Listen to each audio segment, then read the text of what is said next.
Monica Long told me in a film that the floodgates are going to open. We will also view this amusing video. Rand, who has always been a skeptic of XRP, is interviewing a guest who he is on constantly. In fact, he is optimistic about XRP. When the man informs Rand that he is bullish on XRP, you have to witness the expression on his face. It is invaluable. This is something you won't want to miss. Additionally, we have a clip of Ralph Paul saying, "Don't F this up." This is a separate excerpt from his full speech. The other day, I played a clip from it. It was a huge hit with you all. In front of Congress, I got Scott Bett to discuss a CBDC. He has something to say that you must hear. Additionally, near the end of the video, we will discuss a few more topics. This is where we should begin. This year, it seems like the floodgates are about to open, don't they?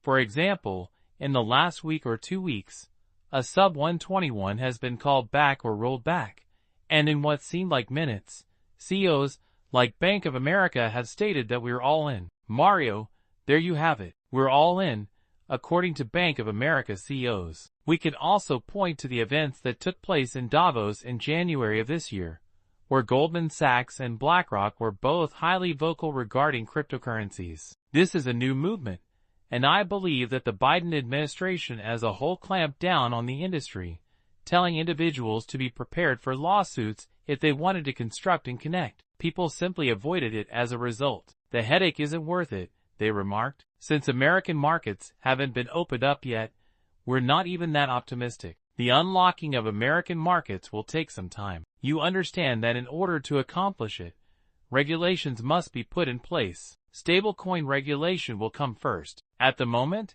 they are attempting to determine that. Regulation of digital assets would follow. That won't go into force until at least 2026, in my opinion. Will the United States continue its current regulatory cycle, or will we be left behind?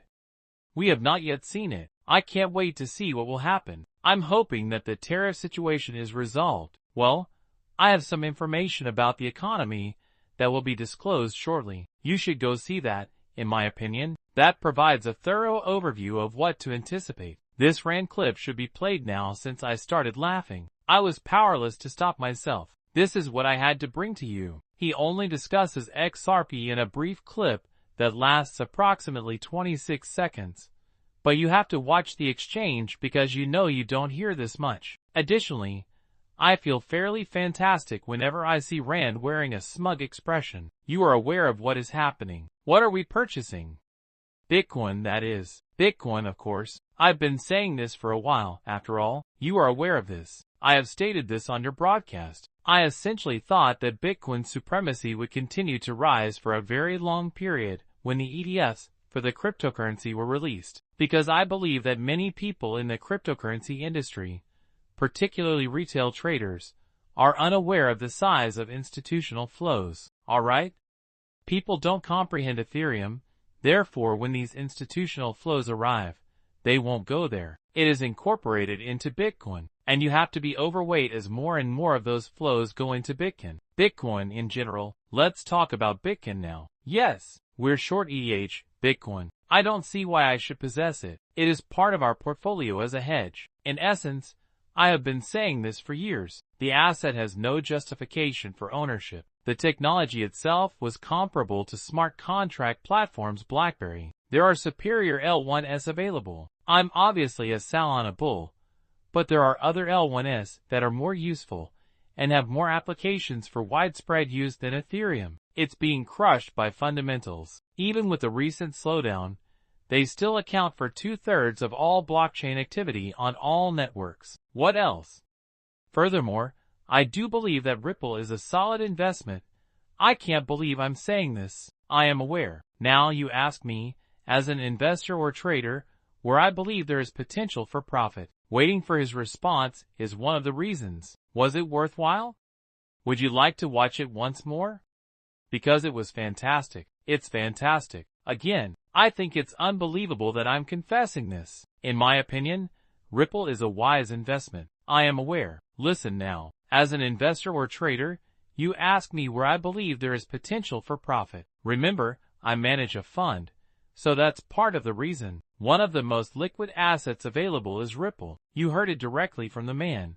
And I'm still in shock at what I just heard. He's got his head up Solana's ass so far that he can't see good assets when they're right in front of him.